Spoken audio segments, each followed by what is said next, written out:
This episode of Area Code Batavia is brought to you by Meadowcrafters, conservation-minded fine gardening. This episode of Area Code Batavia is brought to you by 212 Degrees Construction Group, local and trusted remodeling. Hey everybody, Richard here.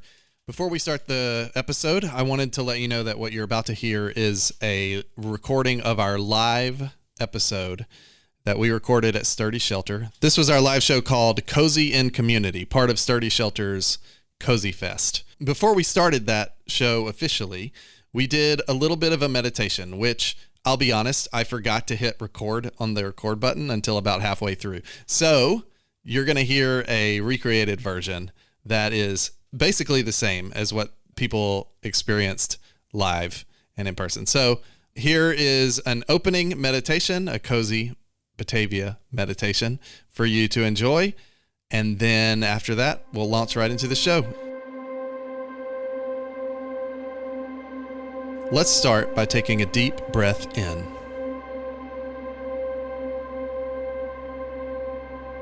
And exhale. As you breathe in, you feel the cold February air in your lungs. It doesn't bother you this time. You don't cough. You don't feel the shock of winter. Breathe in. You've lived here long enough to experience this cold air in a different way. Exhale. You've just stepped outside. You feel the crunch of the snow under your feet. You're bundled up already. You no longer fight with the reality of the cold anymore, refusing to wear 4 layers just to walk around the block. Once you accepted that fate, bundling up became automatic, baked in, a non-issue. As you stare across the landscape, you see chimneys smoking. You know it's largely just steam from heating units, but you pretend for a moment that these homes all contain hearths and families, friends, neighbors, telling stories, or sharing space. You're comfortable being alone in this crowd. It's your choice. You'll be with others tomorrow. You and your friends have made plans. You anticipate these plans without anxiety. Breathe in. It's good to be content. Breathe out. It's golden hour. You remembered your sunglasses, which is good because you are walking directly toward the sinking sun. As an added benefit, they hide your eye line as you shamelessly peek into the front windows of those homes that have yet to close their curtains. You can now see them clearer than they can see you, and as a result, you both experience a feeling of mutually, utterly misguided privacy. It's a kind of coexistence without judgment that you've longed for. Today, or tonight, you've found it. Breathe in. It's good to feel the presence of another. Breathe out. You think you see a coyote up ahead. You do not run, but make a mental note to text the neighbors a warning when you get home. You see some unshoveled sidewalks. You feel satisfaction for finally splurging on that snowblower during that summer sale. Its value, it turns out, was unquantifiable. Breathe in. It's good to be of use. Breathe out. As you turn the 4th corner, the familiarity of the street strikes you as strange this time. Could it really be that you know this place so well?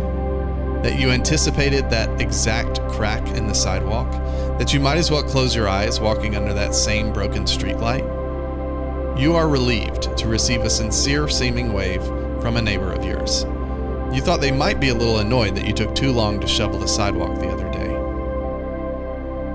For some reason, today, those imperfections don't bother you. You've grown to expect them. In fact, if they didn't happen, you might feel uneasy. Breathe in.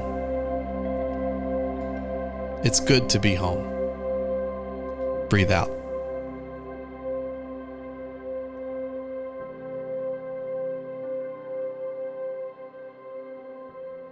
Hey everybody, you're listening to Area Code Batavia Live, a podcast about what it means to belong in Batavia, Illinois. I'm your host, Richard Clark.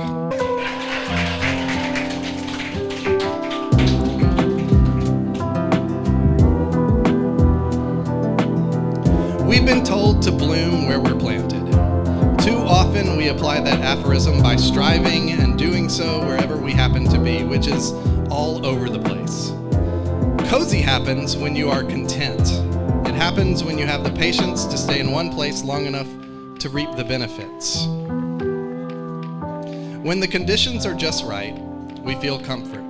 When we accept those conditions, we feel relaxed. And when we sit still long enough to sink into those conditions, we experience the feeling that some might call cozy.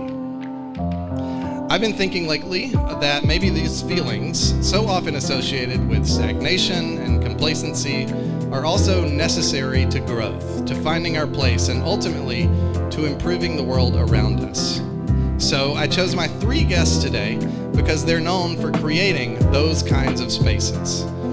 But I want to go beyond just how to create a cozy space and delve into the why. What is it that makes us drawn to cozy spaces? And is there something unique about Batavia that opens up the door for that kind of cozy lifestyle? We've got three guests on today's show. A little later, we will have the co-owners of Bocaditos, mother-daughter duo, Juliana and Silvia Sanchez. But first, writer and poet, and yes, the former owner of Hearth Hammer, Annie Scholl. Welcome, Annie.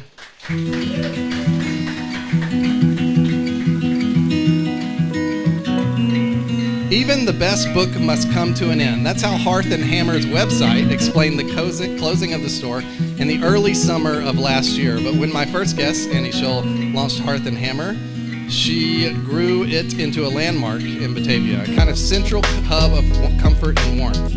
While it may have been jarring to many to see the store close, Annie's next phase has been just as productive. She's hunkering down and pursuing her writing career. She's currently working on what I assume is a decidedly uncozy gothic horror novel and documenting the process on her Substack, which is called Esk. Do you want to spell that for people? A hyphen, and then E-S-K-U-E. Q-U-E. Q-U-E. Yeah, E-S-Q. That's what I have. I don't know. Okay. We already welcomed her, but let's welcome Annie again. All right. Annie, thanks for coming, by the way. Yeah, absolutely. All right. I want to talk to you about this tension, right, that you feel in two ways, I think. You feel it as you transition from owning this store and going to more of a solitary activity. Mm-hmm. And you also feel it, I think, a lot of times how making others feel cozy can make you feel less cozy in a way. Yeah. Right? Can you tell me what did the transition from Hearth Hammer to writing do for how you thought about comfort and coziness? It's a good question. It honestly happened very fast. We essentially gave the keys over from Hearth Hammer the week before, and then we moved into I call it my writing studio. Andy has an office. We have an office space. But we gave over the keys to the shop, then we moved everything into this office space, and then the following Wednesday, I started this novel generator program with this author, Lynn Steger-Strong, and a group of really amazing writers. And so it was just a kind of crazy, okay, move everything, try to get everything set up, because on Wednesday, this new path is kind of starting. So you had a formal thing. Yeah. That you planned to, so it wasn't, if it were me and it was just going into, and I'm a writer now, I guess I should start writing, it would be a long time before that started to happen. So it was nice that you had a set in stone thing. Yeah, it worked out really well. I had applied for it. I didn't know if I was going to get in. Yeah. And then when I did, I was it's kind of the perfect timing. But I was really trying to get my writing studio set up so that I did have like a cozy, quiet space to do the class because we have a child and we have a dog that barks all the time. And I was like, I need to have like a spot. And when we were closing the shop, I didn't know if I was going to have like an office again because we were kind of like looking at different spots, and Andy works remote. So like he needed an office. Like our house is not built for anybody to be working there. And so I was really excited when we found the right spot and we knew we could both have like our own spaces. And it's been like a really great blessing and surprise to like have just my own space to put all my books. And I joke that it's like living in like a picture book because you like walk in and it's like our doors are like right across from each other. So if you walk into mine, it's like all these old books and a typewriter and like art. And then you go into Andy's and it's like so many computer screens and like it's still very cool and it's still kind of vintagey and it feels very like Hearth Hammer as well, but it's definitely more modern. So it's nice to just kind of be like, oh, my things are in this room and all your things are in this room. So do you need to feel like cozy in order to write? Is that like an important factor?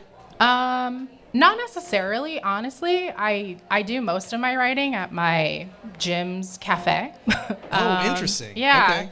Because I take a bar class and I shower, I get something to eat, and I'm like physically tired enough that I'm like, okay, I did stuff today. Now, if I write, then I feel like productive. But no, I mean, I can write in a lot of spaces. I grew up the youngest of 7 children, so like distractions is like okay, but when I'm deep in like the drafting or like revising, it does help to be in a space where I can like control the elements. So if that's like noise canceling headphones or being in like my studio, but a lot of times I have to like bribe myself with like a latte. So I need to leave the house first. Yes. And then I'll usually like end up at my studio. So you said you're the youngest of 7? Yeah. That feels to me like, I have to ask, was that like you're okay with being disturbed, distracted? Yes, but, in both ways, no. I mean, Hearth Hammer was fundamentally about like this safe, walled off space, right? In a way. Was that part of why you started that? Yeah, I mean, I think a lot of the reason why Andy and I started it was like there really weren't a lot of community spaces like that at the time. And we were kind of like, fine, we'll do it ourselves. And when we moved into the newer, larger location, like we were really excited about like the lounge space and being able to make just like a spot that people could come and hang out. And I mean, I'm a Libra, so like aesthetics are important to me. So I also can't exist in a space that's like not nice. So yeah, we both enjoy like well-designed things, well-designed spaces. So that was like very intentional for sure. Yeah. What was the feeling of transitioning? So from that, where there are people coming in and out all the time, and you're providing a space for the public, and you're sort of outside focused, right? Yeah. To suddenly you're focused on yourself. And it sounds like, you know, you can work with distractions, but you still have to, fundamentally what you're doing is solitary. There's not a lot of necessarily a lot of collaboration. Was that sort of a jarring transition to make? No. I mean, honestly, like, I think for me, I like spending time by myself. So if anything, I think being able to step away from the business after 11 years, I finally felt like I'm just going to like cocoon and do this thing I love to do for like a year and not really worry about anything else. And so, you know, at our new office space, like I don't really know anybody. Like I don't talk to anybody. Like Andy talks to some people. He's there more than me. And that's not true. There's one girl who's very lovely that I went to high school with that I do see. So Lene, it's okay. You can say hi to me. But everyone else, it's like, I just sort of am like, I'm not introducing myself, and I just like go in there because I don't want to get stuck in the conversations when I'm like ready to go do the thing that I need to do. And that's like what that space affords me. You know, it's like being anywhere else, I can't control it. Like sometimes I try to write at New Moon Vegan, which I love, but like I'm going to run into a lot of people that I know there, which is great. And so I do not go there if I'm like, I need to be heads down working on something because I know like that's not going to happen there. Yeah. So. So toward the end of Hearth and Hammer, were you feeling like a burnout or like a feeling of this is a lot? Yes, I'm nodding my head. Yeah, like huge burnout. I had been feeling burnout for a long time. The hard thing is that I was feeling burnout, but Andy, my husband, co-owner, like he necessarily wasn't feeling the burnout that I was feeling. And so it was sort of this like back and forth conversations about it because it meant a lot to both of us. And I did ultimately, I knew that it was going to kind of be, I was sad for the community. Like I wasn't really sad for myself anymore. And I knew that it was going to be like a conversation that people had with me. And, I mean, there were tears from people and I take that as like love and I appreciated it. Yeah. But I was just like, I know, guys, I'm so sorry, but. And you had been writing for a while before that, right? Yeah, I mean, I've written my whole life. Okay. But Were you working on this particular novel before that? Yeah. Tell people what the novel is if you want. Yeah. So it's a gothic horror novel. It's basically about the horror of living in a female body. It's really light and cozy. No. There is a lot of cozy. They drink a lot of tea and sit in front of a fire a lot. But then horrible things happen. Nice. But yeah, it's about 4 women artists attending a retreat in the Upper Peninsula of Michigan, and it's inspired by The Haunting of Hill House by Shirley Jackson. Yeah, that's awesome. Yeah, and the house is like, is it haunted? Is it not? What's happening? So. Some ambiguousness. Yeah, it's mostly psychological. Perfect. That sounds cozy. Yeah. It is interesting though. There's an interplay with coziness. Yeah, in definitely. the plot where like the false sanctuary of coziness. You think you're going to go to this place and it's going to be really lovely and beautiful, and then it starts enacting its will on you. Yes. How is your writing impacted by the town that you live in, impacted by Batavia? That's so interesting. My last manuscript was essentially set in Batavia without me saying it. And maybe that one will come to light one day. But I mean, I definitely take inspiration from people I know, people I grew up with, though every book has that disclaimer that's like, none of this is based on anyone I know. Yeah, legally required disclaimer. It is, for sure. Yeah. There's definitely, one of the main characters actually lives in Elizabeth, Illinois, then one lives in Chicago, so, I definitely write based on things I'm, like, used to. You experienced this period of what sounds like was pretty intense, like, productivity in terms of, like, doing a lot of things. Yeah. Holding up this big venture with your husband. Yeah. And did it feel like a break when you stepped away from it? In some ways. I mean, my best friend is like, what if you just did nothing? And I'm like, that's interesting. Yeah. No. But it is, because the thing about small businesses is like, I have so much respect and so much more understanding of like what it takes to run things. Like, for instance, Sturdy Shelter. It's like, I don't think people can really understand how all-consuming it is, and like you can't ever set it down is the biggest thing. So, if something goes wrong and you're the owner, like it's your problem. So even if you're like technically not there on the weekend, but then like in the first shop, it's like there was a chipmunk inside. Yeah. So then suddenly it's like, hey, there's a chipmunk in the store. And it's like, oh my God, it's Saturday. Like I'm just like trying to chill. Right. So then I'm like, Andy, we got to get a cage. and catch a chipmunk, you know? And that's your day. And that's your day. Yeah. You never know what's going to happen. I think that's one of the things that will continue to come up, I think, as we talk to Juliana and Silvia as well, is like the tension between working so hard to provide these spaces and not really getting to benefit from them as much. Yeah, I mean, that's true. Yeah. Like, I definitely now, it's like when I go in spaces, I'm just like so appreciative of all the hard work that goes into it, because it's a service. It really is a service. And like, I don't think when we opened the store, I wasn't like, I want to be a public facing person. That wasn't like a thing I was thinking about. And then it's like, you know, serious things in the world happen and people look for you for your response and like how, you know, it's like, how are you going to handle COVID? And you're just like, I don't know. It's just happening to me too. Right. And you're just I'm like, as clueless as you are. yeah, like I'm trying to keep people safe. I don't know. So there is like a heaviness with that, I would say. But also there's so much joy. It's like you get to meet so many cool people. Like I met you and Jennifer. I see other people that I met at the store, and that's how I met Juliana and Silvia. Like, so I really, really appreciate Hearth Hammer for that. Like I got to make so many connections with people that like I wouldn't have made otherwise. Right. It's nice to stand in a place and everybody comes to you.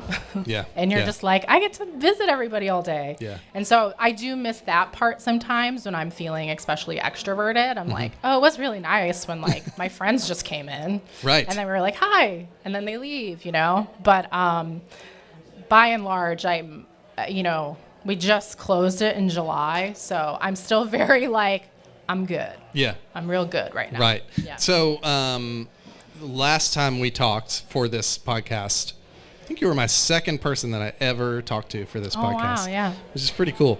And Hearth Hammer wasn't open yet in that new location. Yeah. But I asked you, what about this business? I think I asked you, would only work in Batavia. But I have a different question this time. What is it about your life that could only work in Batavia? That's interesting. I mean, a lot of the people in my writing group are based on the East Coast in like New York and Brooklyn, and I have no idea how any of them make a living. Writers don't make a lot of money. Like even writers that you're like, I've heard of that writer, like they don't make a lot of money. That's something I learned very fast. I was like, wow, these books are just passion projects. Like most writers have like multiple jobs. So in that way, it's like Batavia provides, you know, it's less expensive to live here, which is helpful when I'm not like working traditionally as much. But I also, I mean, I love the quiet of Batavia. And I grew up here. I just feel very at home here. Like when you're reading your meditation, I was like, oh, yeah, that is what it's like being here. And it is lovely. And, you know, I have really great neighbors. Like I was like, oh gosh, shout out Aaron and Diane for snow blowing our walkway all winter. Like they're amazing. So, you know, it's things like that where like you do feel supported. And it's nice. It's like I'll be working places and then people will just be like, hey, how's the book going? And it feels nice to be like known and have people like ask you about what you're doing, because obviously writing is like a very solitary thing. So yeah, I love that about Batavia. I feel like it is so community oriented, and people are always like willing to like help out and you know, pick up the slack when we haven't shoveled our walkway. Yeah, beautiful. Round of applause for Annie. Thank you. Appreciate it.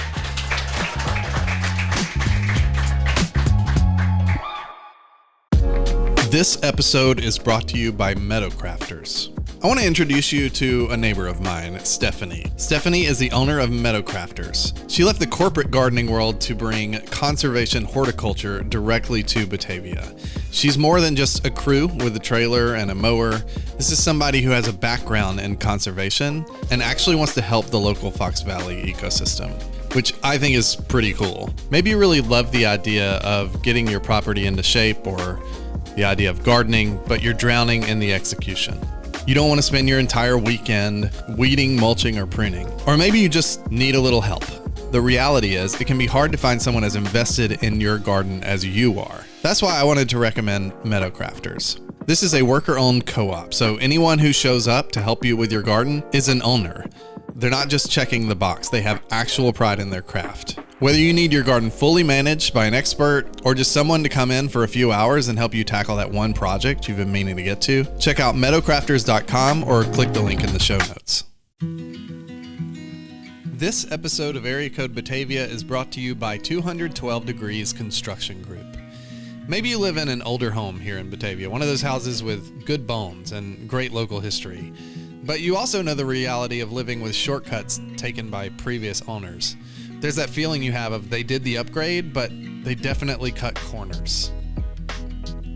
Of course, we'd like to make some upgrades of our own in our house. We have this vision of turning our back porch into a sunroom, a place where I can sit at my desk surrounded by trees and the sounds of nature and actually get some kind of work done in the sunlight. But we've hesitated. We're not big fans of those high-pressure contractors who want you to sign right now for a today-only discount. And it always leaves us wondering, are these people actually invested in my home, or do they just want to check? That's why I'm glad that 212 Degrees Construction is right here in town. They're a Batavia-based business, and most importantly, they're not interested in patchwork solutions. Their primary concern is a job well done. When you talk to the people at 212 Degrees Construction Group, there's no pressure, and they handle the permits and the headaches so that you don't have to. They're the people you call when you're tired of thinking about doing something someday and you're ready to get things done right.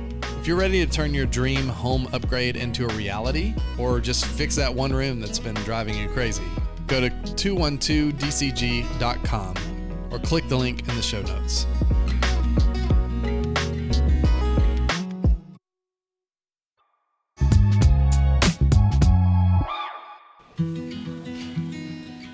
It's hard to imagine creating a cozy atmosphere without food. We can't feel safe and comfortable without full stomachs, and some food just hits different and creates a feeling of warmth that other food might not. That's the kind of feeling Juliana and Silvia want to create with the food they make at Bocaditos by offering up what they describe as, quote, handmade recipes inspired by our hearts and homes, end quote. They've given the Batavia community something that I find to be incredibly valuable, an entirely new category of comfort food. Not to mention a welcoming and comfortable space to enjoy it in. But that sort of thing doesn't come from within a vacuum. The recipes and the aesthetics of their space and the welcoming nature of their service are all natural results of their family life. So, let's talk to two members of that family now. Welcome, Juliana Cancillo and Silvia Sanchez.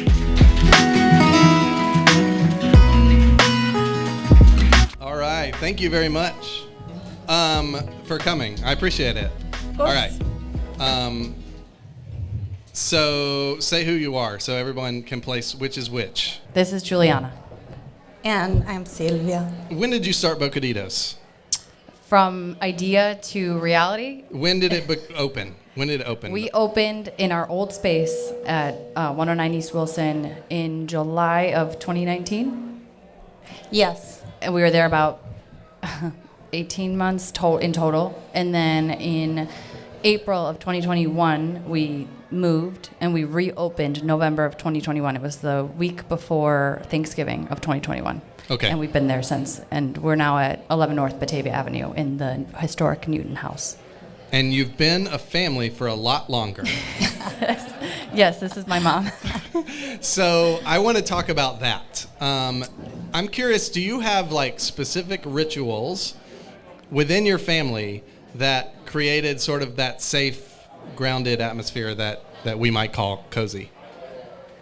For me, it's not hard to work with my daughter. I mean, it is. Yeah. But not for me, maybe for her, because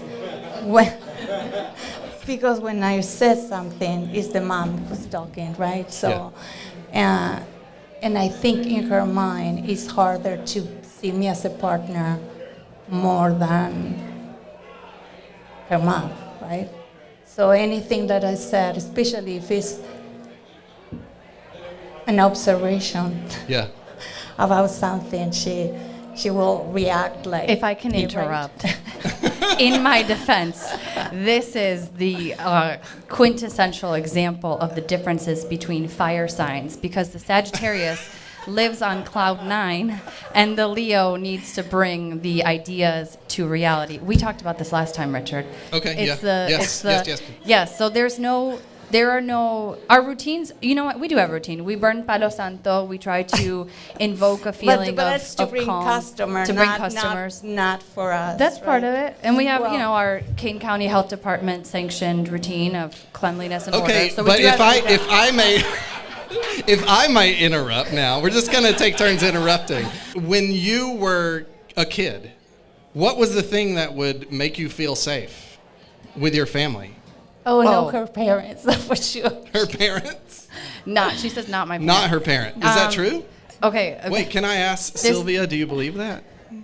Oh, yeah, I do, because she has said it many times. Okay. We are not very planning people. They're two Sags. They're two Sagittariuses who married each other. Okay. And It should not have happened.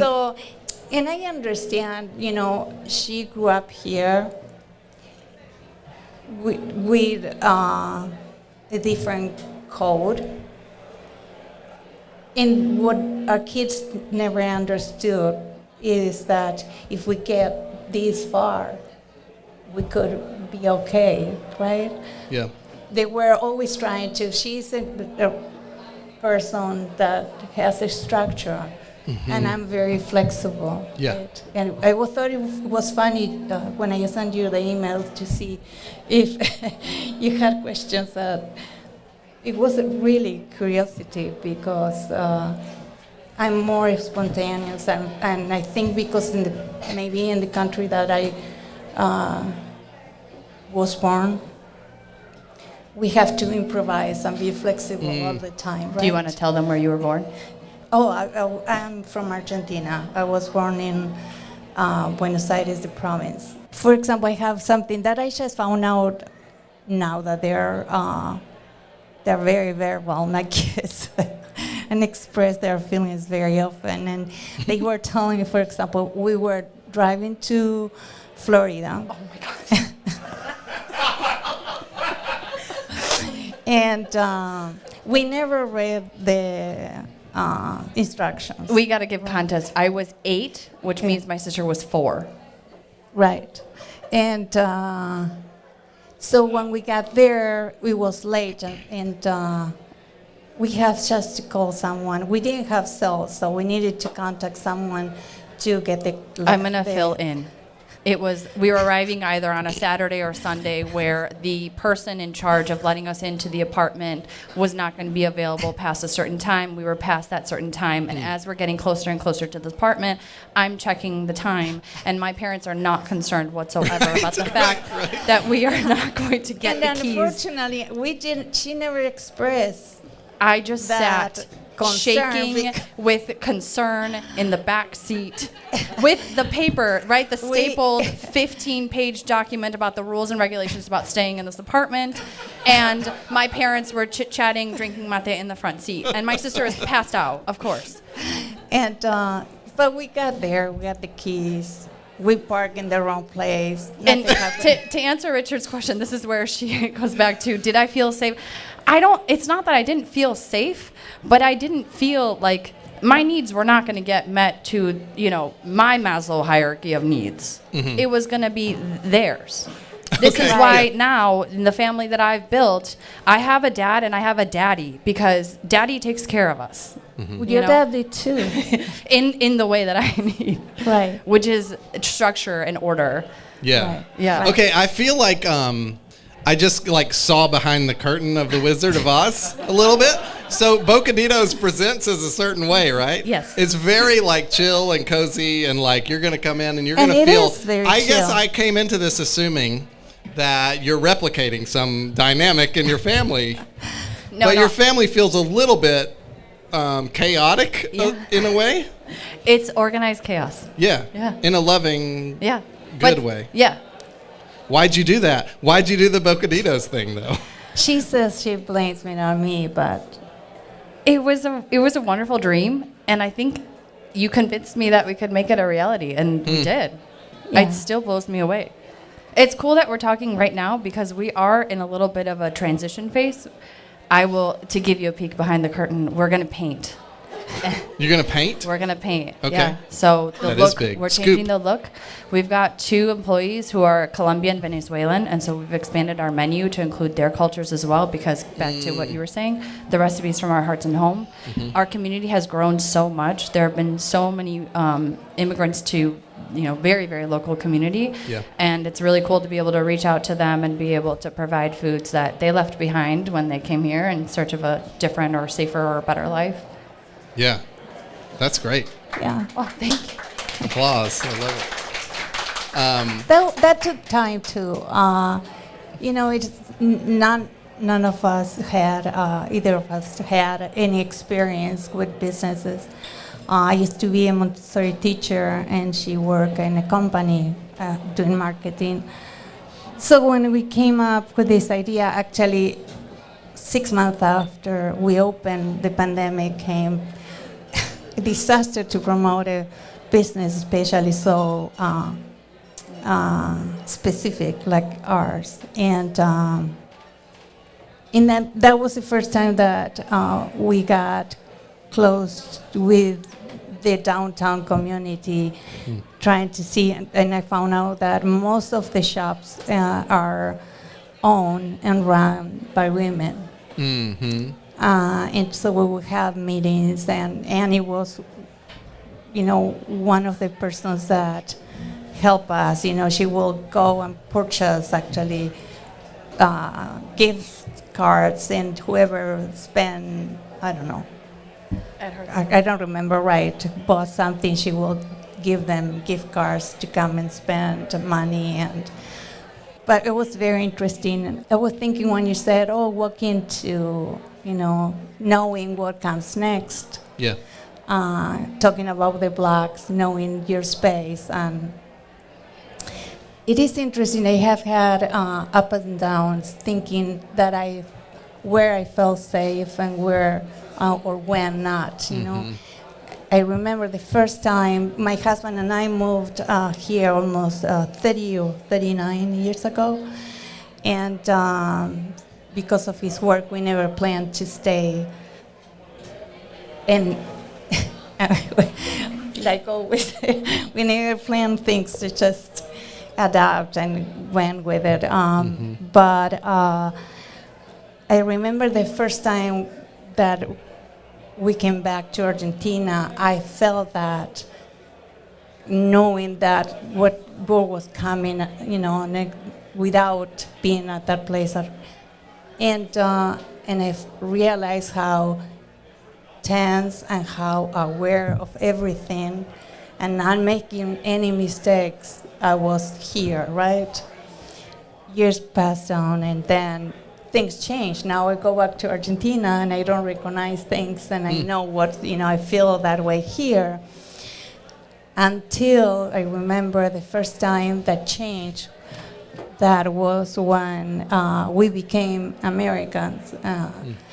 I don't know if you know, but when you are in the country, you need to get the green card, which is pink. But but it's what is the green card, right? And we that was our soul, right?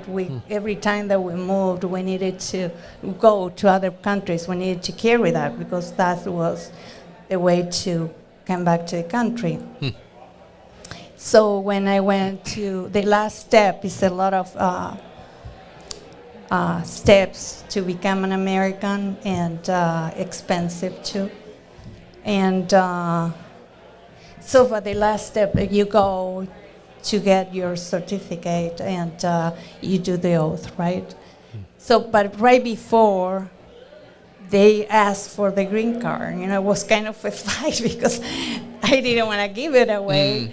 And she says, no worries. You're an American now. And I look at her and I thought, who is going to believe that? The way I talk, just the way I look, no way. Good luck convincing a police that I'm American and that I'm here legally. So, and then so that changed again. Yeah. You know, not feeling safe. And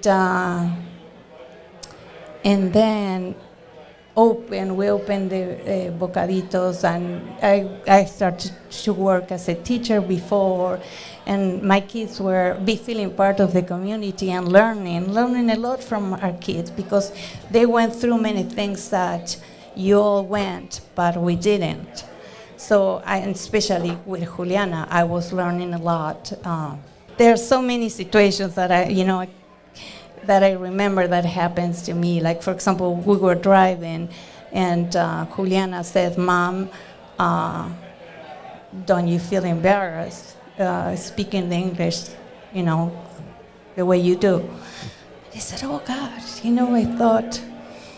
And I said, "No, absolutely not.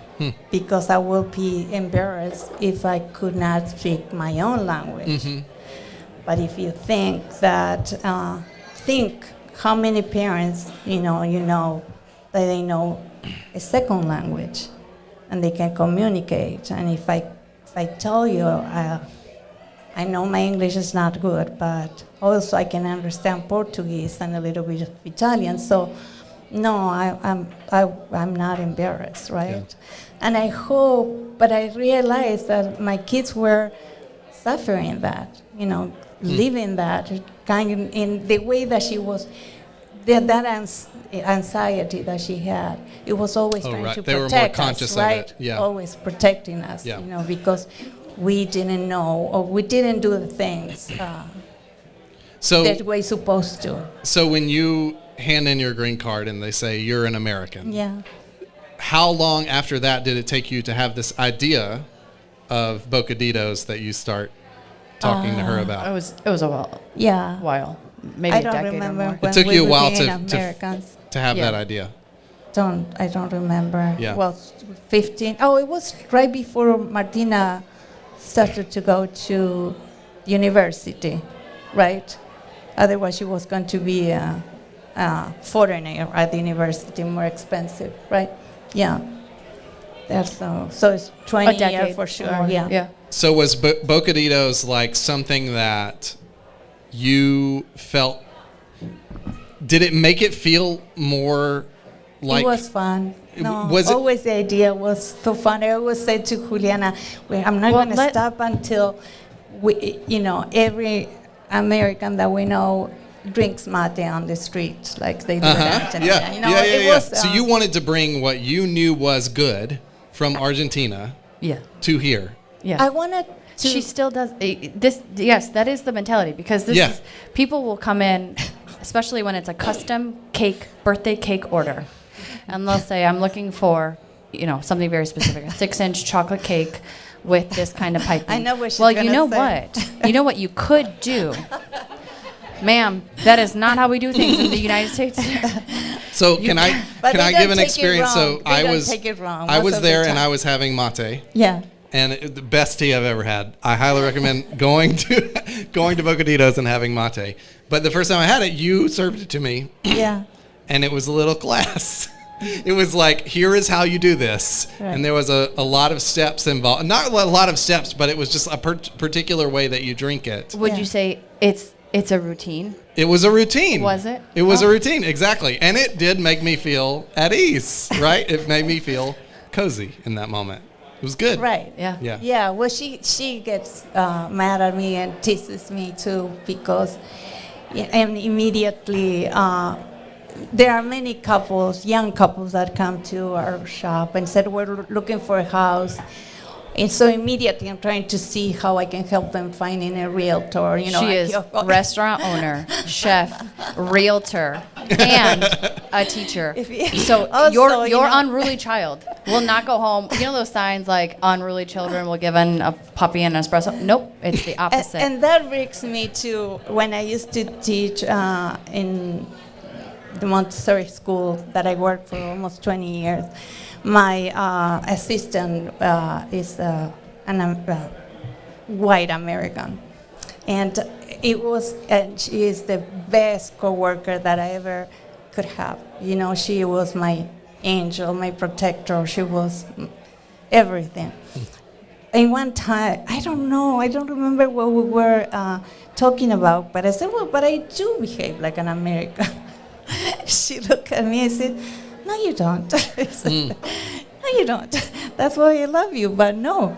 And I said, right, I do not know and see how people sees me. I'm getting older too, so I already passed that dangerous age where you start thinking, I don't care what people think anymore. Right, yeah. So, right now, That's the goal. But I became an advocate of menopause women because we're not done. We're not old. Mm-hmm. No, we are strong. And actually, I'm convinced this is the best years of our life. Our kids are grown. Yeah. We did everything, and so now we can do whatever we want and have fun. Right? That's aspirational. I'm aspiring to that. It's how we assign tables. It's by personality of server to client rather than table number. That's we don't have good. sections. Yeah.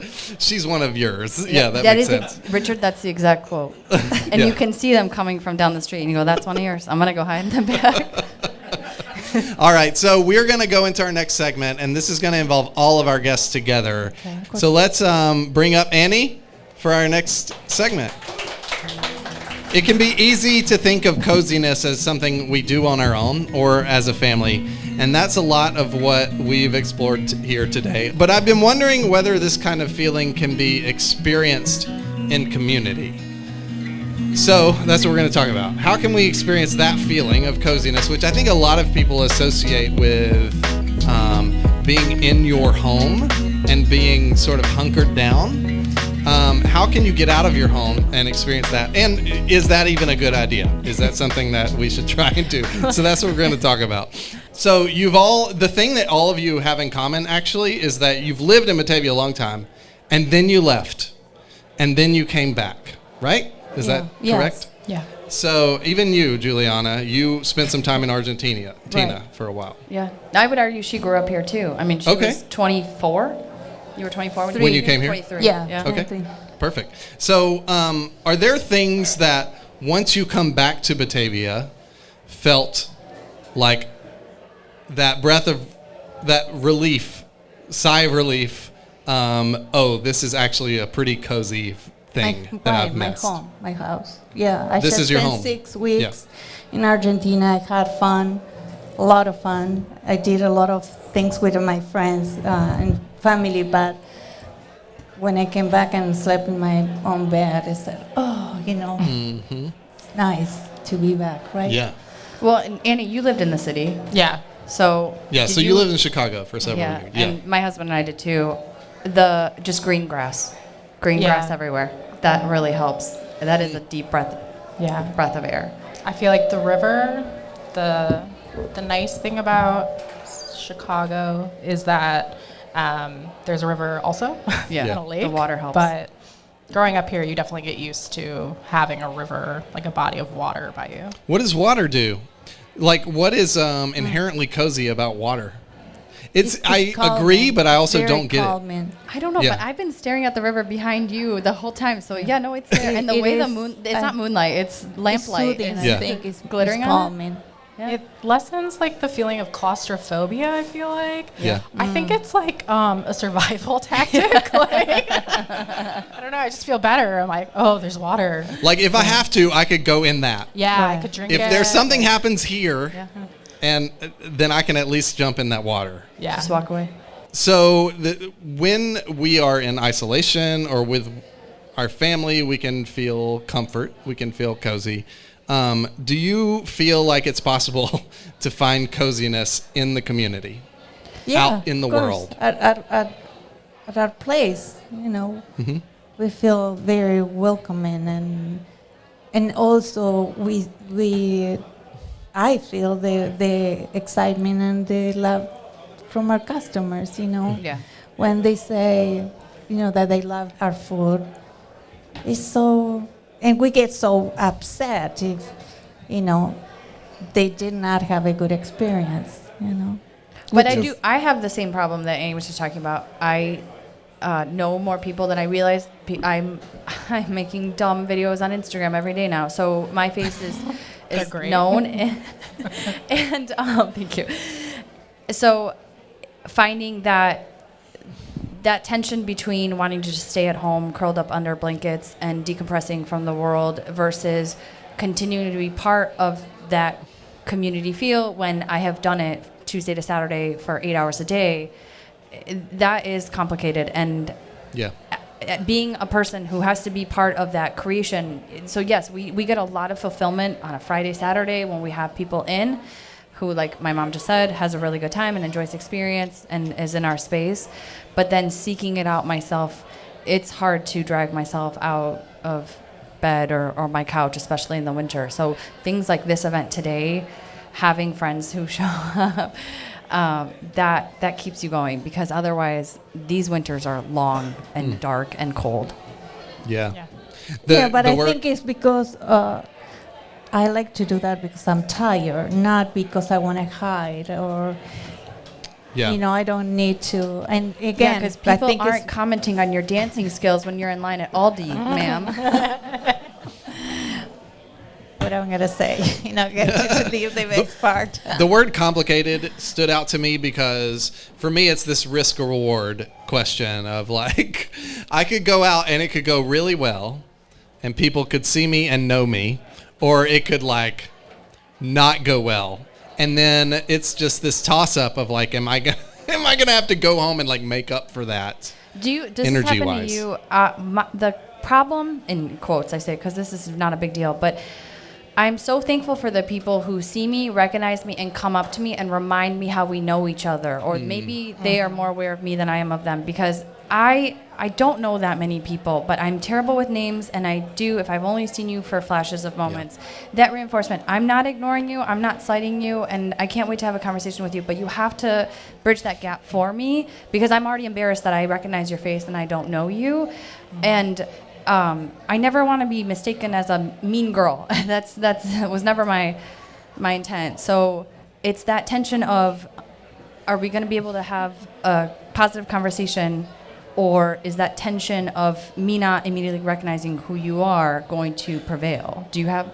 I mean, I don't remember anyone's name ever, and so that is a constant thing for me. It's like, are you okay that I don't remember your name? But and also, that is a very American thing. To have to remember people's names? Right. Oh, interesting. And you feel in the point that you don't want to ask the person because you forgot, don't want to hurt their feelings. And I think, why not? I mean, because why? In comparison, I think it's so.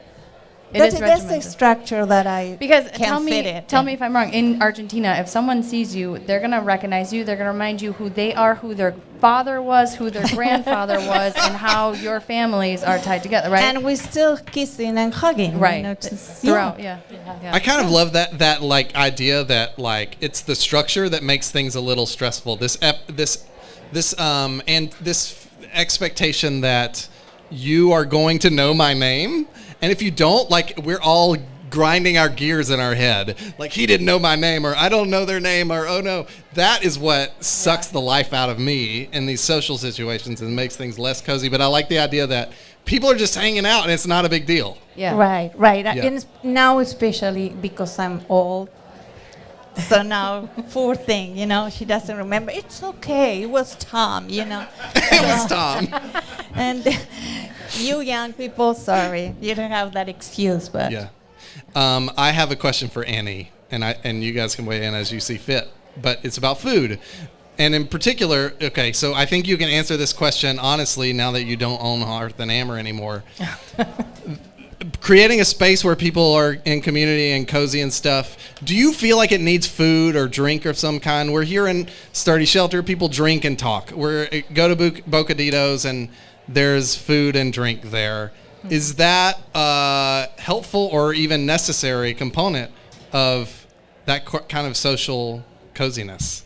I think it's definitely helpful. I mean, like when we would have events, we would have like coffee or mocktails and stuff available. Because, I mean, I think just like having something in your hand helps. I think it's because also it gives you an excuse to stay longer. Yeah. You know, That's good. it's.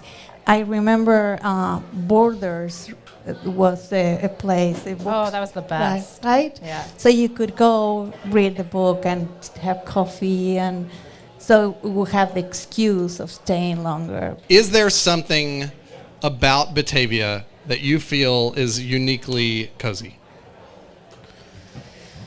I think the fact that you're going to go somewhere and you're probably going to know somebody. On some days that's cozy, and it's nice to be like, I exist in a community, and if shit hits the fan, like, those people will be there, you know?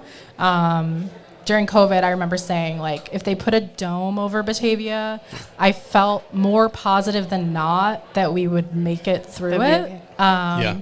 But I think that's nice. Does that come, and now, because you have a young child, do you get the sense that if your child has a meltdown in the aisle of a grocery store, there's going to be less judgment in the Batavia Jewel than in the Blue Goose, the former Blue Goose, right? Yeah, Yeah. definitely. And even less judgment at Cinco de Mayo, That's right. just to be clear. Right, Long live. Right. And they're probably going to know my child first because It might now be- I'm just Ramona's mom. It might be her teacher. Yeah. Yeah. Yeah. It's great. We ran into Lucy's teacher here, by the way. Yeah. Yeah. Well, thank you so much for being on the show. I appreciate it. You can stay here. You'll rip this mic out of my cold, dead hands. You know this. What? Oh, yeah. After this, she's going to keep talking. Everybody give them a round of applause. Wait, you hit it.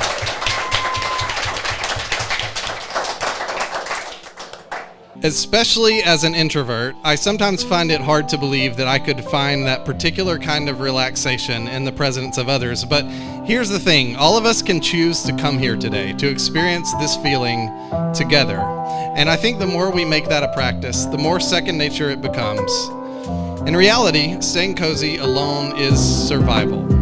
But together, that's community. This has been a live episode of Area Code Batavia. If you enjoyed the show, consider joining the 6:30. Members receive the Batavia Insider, a 2-part bonus episode of this show. We have regular hangouts every month, and you'll also get a free access to live shows like this one for you and a +1. This show is hosted by me, Richard Clark. Our associate producer is Jennifer Clark, and today's live engineer has been Atticus Clark. Special thanks to our sponsors, 212 Degrees Construction Group and Meadow Crafters, who I think is back there. Hey, neighbor. Everyone get another drink, tip well, and thanks for coming. Appreciate it. It's all yours.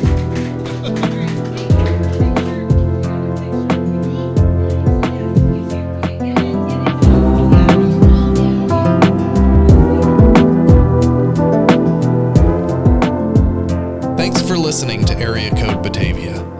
We'll be back in 2 weeks with another episode. If you enjoy this podcast, why not subscribe to our newsletter? Just click the link in the show notes and put in your email address. Most importantly, if you know someone who would love to hear this podcast, please share it with them. Word of mouth is the best way to grow this community and help more people feel like they belong in Batavia, Illinois. Area Code Batavia is produced by Area Code Audio.